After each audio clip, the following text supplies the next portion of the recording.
Welcome back. Bears with their best day in over a month. Resting, reflecting, healing, and making up ground because the rest of the division lost, but wondering no matter how good their defense may be, how in the world are they going to slow down Aaron Rodgers next Sunday night? Packers in a battle this afternoon at Indy. Game went to overtime. Packers wanted the ball, but Marquez Valdez-Scantling fumbles here. Colts recover inside the Green Bay 30, and it sets up Rodrigo Blankenship with the 39-yard game winner. Packers lose 34-31. I'm loving that. Andy Dalton back after missing the past 3 weeks with a concussion and COVID-19. Under 2 to play. Cowboys down 4, but at the Vikings 2, Dalton finds a wide-open Dalton Schultz for the go-ahead score. Vikings 3-game winning streak comes to a halt. Cowboys with the 31-28 win. Panthers hosting the Lions. Carolina already leading 7-0. They'll extend the lead. P.J. Walker's touchdown there to Curtis Samuel. From there, the Panthers defense took over. Suffocated Matthew Stafford. 5 sacks. Lions get shut out 20-0. Bears with 6 games left, 4 against their own division, the first of 2 against the Packers next Sunday night. Then they'll host the Lions and Texans back-to-back weeks before 2 road games at Minnesota and Jacksonville. Finally, last game of the season at home against Green Bay. Browns hosting the Eagles, and Philly bad on both sides of the ball. Carson Wentz off target, intercepted here, and it's going the other way for the pick 6. Later on in the game, watch the Browns at the Eagles 5 and watch Kareem Hunt. Literally, he is going to hurtle the Philadelphia defender into the end zone. Browns win 22-17. Washington hosting the Bengals. Number 1 overall pick, Joe Burrow, hit low on the play here. He was carted off the field with what appears to be a torn ACL.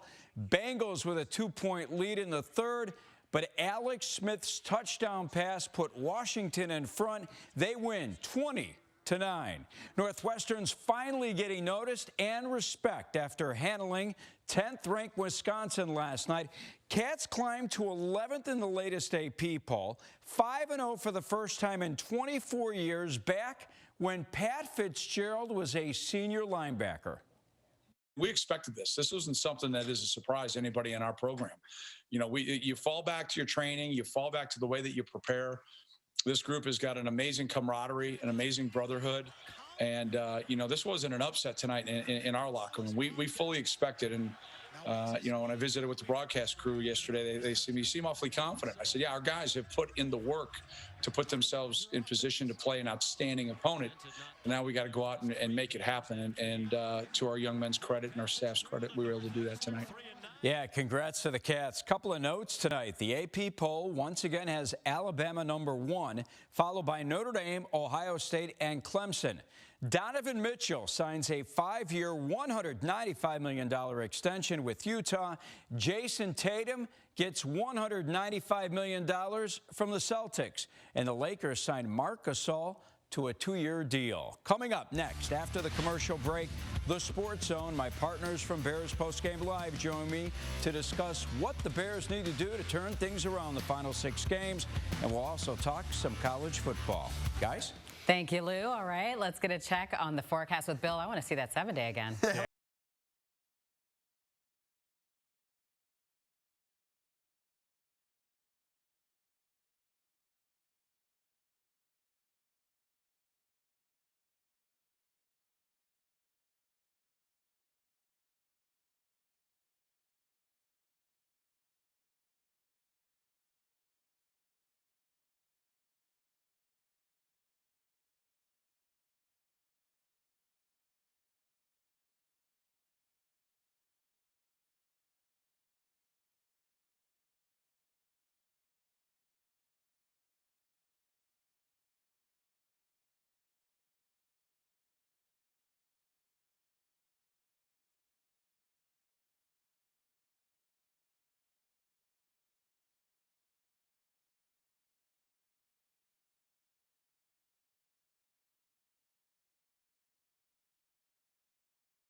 off a shoulder injury. Mitchell Trubisky was a full participant for the Bears this week at practice, and today Matt Nagy officially naming him the starting quarterback for Sunday's game against the Packers. Nick Foles has not practiced all week with a hip injury, and Trubisky spoke to reporters today, said he felt blindsided when he was benched in week 3, but is now ready to try and get the offense back on track.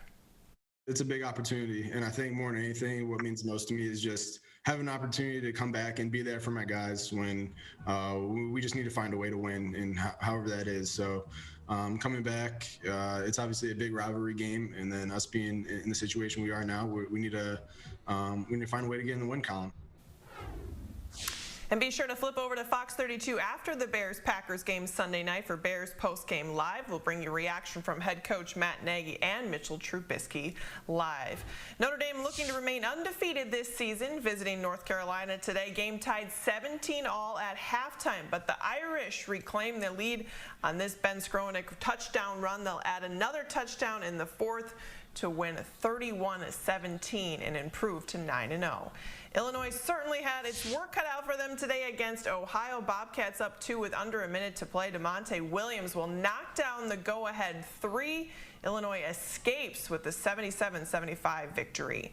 Vanderbilt could be leaning on goalkeeper Sarah Fuller in their game tomorrow against Missouri. If she plays, Fuller would be the first woman to play football for a Power 5 program. The move comes after a grad transfer kicker opted out of the season, and a number of its specialists are in quarantine because of COVID-19. And some final notes, Ohio State head coach Ryan Day has tested positive for COVID-19 and will not coach tomorrow against Illinois. Chicago State falls to North Carolina A&T 74-44, and the Baltimore Ravens and Pittsburgh Steelers will play last night's postponed game on Tuesday night. And coming up right after the news at 9:30, Natalie, is a brand new episode of Bears Unleashed. All right, my favorite program of the week. Thanks so much, Caitlin. Good to see ya.